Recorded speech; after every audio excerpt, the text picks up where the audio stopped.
Hello, my name is Lillian Desu. Thank you so much for coming to my YouTube channel. I'm going to be continuing my Cowboy Bebop Reactique series here. I kind of hate myself for doing this, but it is what it is. People want it, people want it. I'm here to submit my 2 cents to the internet. I am a variety streamer. I draw, I game on Twitch, and I do little short stuff like this. So I guess to put my 2 cents out there into the ether about how I'm going to contribute to this anime culture and shit. Anyway, we're back here with Cowboy Bebop Reactique episode 2. I watched the first episode. I wasn't super satisfied with it at all, but I'm here for the entire anime series. Super fun, I promise. I'm not dying in the least. It's fine. It's fine. Within the past year, I did watch the original series, the anime series on Netflix before starting the live action. I record myself watching the entire episode, and at the end of the episode, I give my synopsis. So here we go. Pray for me. I'm also going to be eating dinner, so it is what it is. I'm not Bomber, terrorizing here. He's blown up not 1, not 2, but 3 public buildings in the last 10 days. Get back! So go get him. What accent is that? I still hate Jet's beard. I still don't like Spike's hair. Continue. I hate to break it to you, Jet, but you're the most suspicious. Been a year undercover with IO bootlegger. Wait. Jet literally looks like Steve Buscemi walking through a high school right now. I literally know how to blend. Okay. Okay, Dad. You know, this is a really good opportunity for me to point out something that I do dislike about the shooting style of the series. It's a lot of not still shots. How do I say this?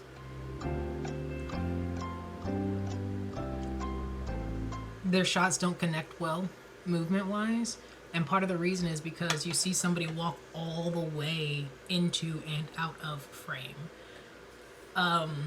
Just film editing-wise, that means you're going to have a lot of disjointed shots that don't feel connected to each other. When you are editing, the best way to make things flow from one place to the next is to cut mid-action. I mentioned it in my last video, still grinding my gears right now. We're only 3 minutes in.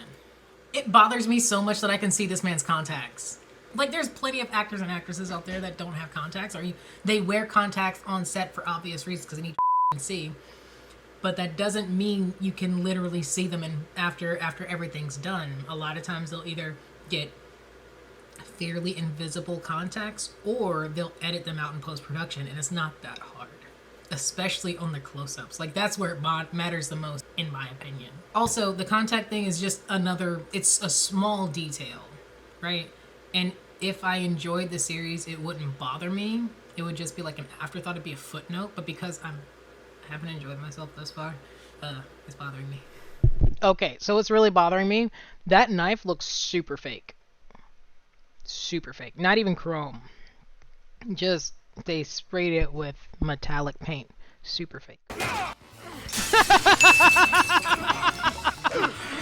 I hate these fight sequences so much. Oh God.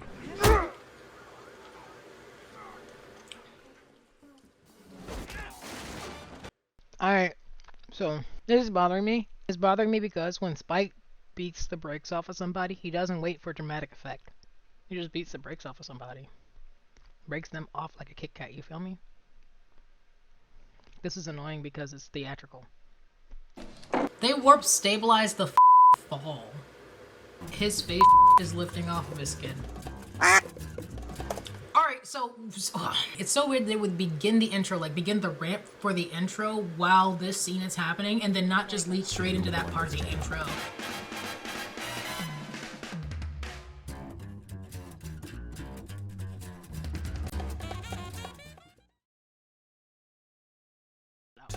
It's jam. Instead of like using the ramp to move into the intro very seamlessly, which would have been great, would have been fantastic, they restarted the intro as soon as they felt like it. Like it's You can do better. College students do better. In the original series, Cowboy Bebop, Spike ran into the Syndicate randomly. He wasn't really being hunted or tracked. At least not followed the way they're describing or they're alluding to thus far. What they sent to take care of a problem.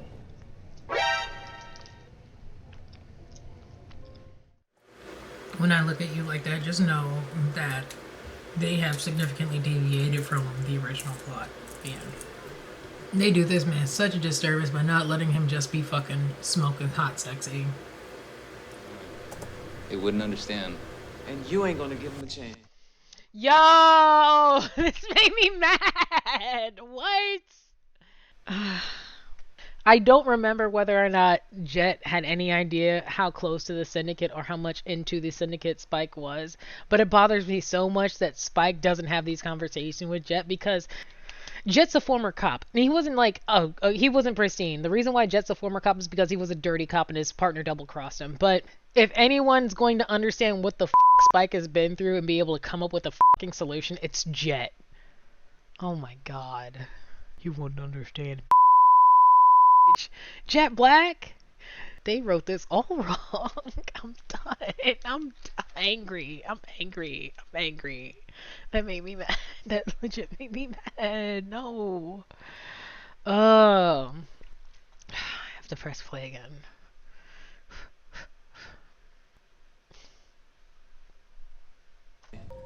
Is she happy? She's married now. To Vicious. I am so upset.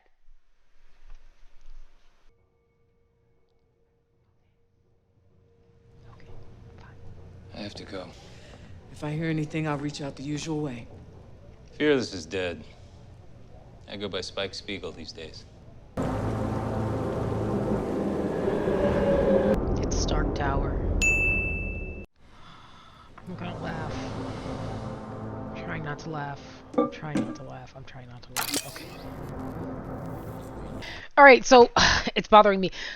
Juliet was just as badass as Spike was. It's killing me that they're portraying her as a damsel up to this point. She was not a damsel. She was also an assassin.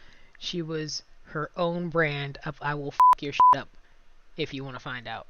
And it's bothering me so much that they have her like this doe-eyed f***ing whatnot that has no idea what's going on. It's bothering me. Okay, just I'm not okay. I'm not okay. I'm not okay. Oh, Juliet's about to have a panic attack because it was her. Vicious was the head of the Syndicate. I'm dying right now. Vicious would f***ing never. Okay. Oh my god. I can't. I just... Someone get me the f*** out of here, man. I'm not okay. I'm not okay. I'm not okay. I'm not okay. I'm not okay. I'm not okay. I'm not okay. I don't understand why I did this to myself. I might just... this might devolve into me June to get through these episodes. I'm sorry. This is... Woo! Press play again. Just gotta get through this. I'm gonna do it. I am very tired of their relationship. Spike and Jet. I'm tired and I'm hungry. I said what I that's said all. and I'm not taking Really. it back. If you His beard is murdering me! help us. Let's get this guy and get out of here. All right? Hold it, hold it, hold it. We're 10 seconds back. I am looking closely at how he handles weapons. He holds weapons as if he's relatively unfamiliar with them, and I find it funny. So, is he right-handed? He's doing one of these to slide it back, or you see people do this. Let's get this guy and get out of here. He's like knuckling it. You don't have to turn it to the side to knuckle it. You can just, which is weird. Fight me. Fuck it. Roll This guy the and get out of clip. here. Roll the clip. I'm tired and I'm hungry. That's all. Really. And it didn't sound like it locked. It sounded low. We definitely did not get this much of Vicious and Juliet in the original series. We know of Vicious from Spike's memories. We know of Julia from most of Spike's memories and what little we see of her on screen. In the original Cowboy Bebop, all we did was follow the Bebop. What we know of the Syndicate was like snatches, not half of an episode dedicated to whatever the Juliet and Vicious are doing right now, you know? We knew about Vicious because he's head of the syndicate, so we got some glimpses of what was going on from that end, but glimpses. You feel me? Glimpses. This is gonna kill me. For reasons I have already explained. It's gonna murder me. From yourself. Don't you ever tell me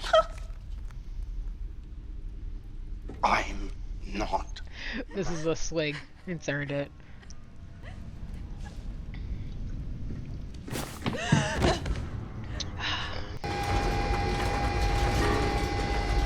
Is that in Korean? Go. Sorry, Hangul. Surrounded by explosives. If you're gonna hide something, you wouldn't hide it in the cockpit. No, no, no, no, no, no, no, no. What? Ah! Kill me now, please. It'd be easier. Ah.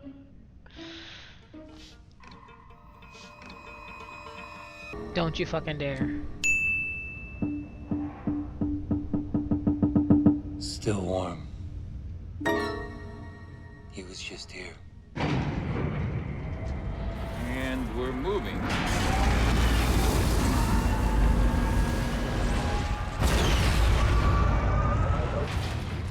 Me, and gone to the cockpit in the first place, none of this would be happening. You know, I've been giving you the benefit of the doubt.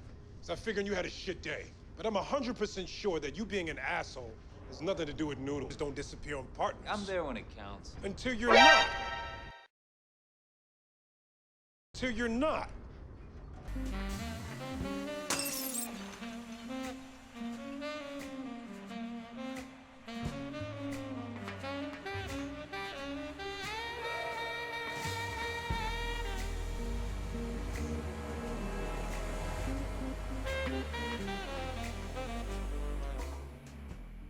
A quick synopsis of what we've covered thus far. In episode 1, we meet Spike, Jet, and Faye. They try to stop a f***ing mobster's daughter from running away with, I don't know, a guitar band member. And they, like, said daughter and band member were either murked or committed in the process. We're introduced to Vicious and Juliet through a lot of exposition, and I had a lot to say about episode 1. Please go ahead and rewatch the episode. I'll put like a doohickey here or something for that. But if you want to see my problems with episode 1, by all means click the doohickey. Problems I've had with this episode: I'm not as dissatisfied with episode 2 as I was with episode 1, but there are major plot points that still make me angry. One of which being Spike and Jet's relationship, another of which being Vicious and Juliet as characters. I'll start with Spike and Jet's relationship for starters. Spike and Jet have a very interesting relationship in the original animated series. What's really interesting about their relationship is that they're somewhere between brothers and uncle, like Jet's the cool uncle and Spike is the bratty nephew. They work very well together. They're a cohesive endeavor together. And because they work so well together, they're relatively aware of each other's pasts. And because they've been working together for years, not weeks, not months, years, they're relatively aware of what's going on, and they know when they're running into each other's pasts on their different jobs and missions and whatnot. As you go through the anime series, you'll see Spike know different people from his past that Jet continues to have either a thing or some sort of continuing relationship with and for. They're aware of each other's past to some extent. They don't know the details, they don't know the nitty-gritty, they don't know the specifics, but they know each other's pasts enough to be able to work cohesively together. In this series, you see them working together as if they are not super familiar with each other, like they haven't been working together for years. Like if Spike has a hard line of not doing any jobs that involve the syndicate, and they've been working for years, Jet would therefore infer that Spike was somehow involved with the syndicate and recognizable to them, recognizable to them. So it makes sense that Jet would understand that much about Spike's past. Spike knows that Jet was a dirty, former cop. He was a cop for many years. And for the sake of this series, it doesn't make sense that Jet wouldn't reveal or Spike realized throughout the course of their relationship, because they've been working together for years, that Jet was a dirty cop. It doesn't make any sense for Spike to not realize that about Jet in the course of all the work they've done together and in the course of how they've carried out this familial business relationship that they have. So it's so strange to me that they wouldn't know about each other to that extent and wouldn't trust each other. Because at the end of the day, in the anime and in the series, they do ride or die for each other. It doesn't make any sense to me that they wouldn't know that much about each other, you know? I don't understand why they forced Spike to be such a to Jet and not explain himself to any extent. I don't understand why they would write that into the script. I don't understand why they would force that relationship with them. Moving on to Vicious and Juliet. Juliet was an assassin for the Syndicate. I don't understand why they have turned Juliet into a damsel, because she was basically an Amazon, right? Spike has a very specific taste in women. I love the kind of woman that can kick my Not so much about their looks, but about whether or not they get done. And Juliet was in fact a quiet person who got a lot of done. She was an assassin for the Syndicate. She continued fending for herself and being an assassin for the Syndicate following Spike's exit. For all intents and purposes, he's dead. He's at very least dead to the Syndicate, so he tries to lay low and keep a low profile. Juliet was his lover while he was in the Syndicate, toward the end of his reign in the Syndicate, right? Juliet is left behind, but Juliet was always enough to be able to defend herself. She wasn't just some pretty young thing. She wasn't just a pretty little thing. She was tall. I don't remember if she was built. I think she had an athletic build, if anything. And she was the person who nursed Spike back to health when he nearly died on one of the Syndicate's missions. That's how they originally met. That's how they originally fell in love. That's how they originally became lovers. It's a very strange plot point to take to make her a damsel in distress. She was a bad. I don't understand the reason for making this specific decision. It doesn't make any sense to me. She wasn't good enough to beat Vicious, but she was very good as far as Syndicate standards are, as what she was able to do and accomplish for the Syndicate. So it's very odd that they would write her as a damsel. I can't wrap my head around it. And then to make her and Vicious lovers, and not only lovers, but married, is wild to me. Vicious doesn't care about anyone. He cared about ruling, he cared about power, he cared about murdering people. He cared about being able to demonstrate that kind of control over others. If I remember correctly, the closest person to Vicious at any point in time was always Spike. Vicious was Spike's mentor coming up in the Syndicate. So it's very strange to make Vicious and Juliet lovers, or Julia lovers, to make them married, to add to the severity of this situation. They were never lovers. And then to make him look like a discount Javier Bardem is just, Javier Bardem is just odd. Moving on to the camera work in this episode. The camera work in this episode, I would say, is stronger than it was in previous episodes. The editing was tighter in this episode. The angles they used weren't so decorative. I have a lot of complaints about costume and wardrobe design and makeup. Jesus. But the editing practices for this episode were a lot tighter together. It flowed a lot better. It felt less jarring to watch it. Overall, film style of this episode, not upset with it. One thing I will say about costume and wardrobe, Jet's beard still look, it's from 1970s Planet of the Apes. His eye thing was peeling off in at least one of the shots, and I understand not necessarily catching it the moment you see it on set, but not even going back into post-production and fixing it is just, maybe that is the fixed version of it lifting off his face. I don't know. It's a scary thought. And last but not least, I would say I'm still pretty dissatisfied with the overall rendering of the series. Costume design, wardrobe design, overall attention to detail they have of each character and how their items appear all together. Because Jet has a mechanical arm. He has it in the series, but his arm in this series isn't the least bit believable. It looks like he's wearing a sleeve. So I'm less displeased with the aesthetics of this episode and more displeased with the direction the plot is going in. I think that's my synopsis for this one. Too long didn't watch. Jet's beard is still up. Spike and Jet's relationship is busted. Juliet just was a bad. Now she's a damsel. Vicious cares about nothing but somehow has a wife and partner in Juliet. Editing is better. It's tighter on this episode. The costume and wardrobe still needs help. Post-production may need help. And I think that's it. I think that's my synopsis for this episode. Thank you for tuning in. Thank you so much if you made it all the way to the end of this rant. I appreciate you guys. Y'all the real MVP. If you would like to catch me on my other forms of social media, if you'd like to see me stream, please, by all means, check me out on my different platforms. I'll make sure that the links are available either below in the description box or, you know, make them like snazzy links. I don't know how to do that, but we'll see if it works. We'll see if it works. But I'm on Twitter. Obviously I'm on YouTube. I'm on Twitch. I'm on Facebook. I'm on Instagram. I'm on TikTok. So by all means, if you'd like to see more of my face and more of the random that comes to my mind, by all means, see me on other platforms. And thank you so much for watching. This is Lillian Desu, or watashi wa Lillian desu. Matane minasan. Matane. Next time. See you guys later. Deuces.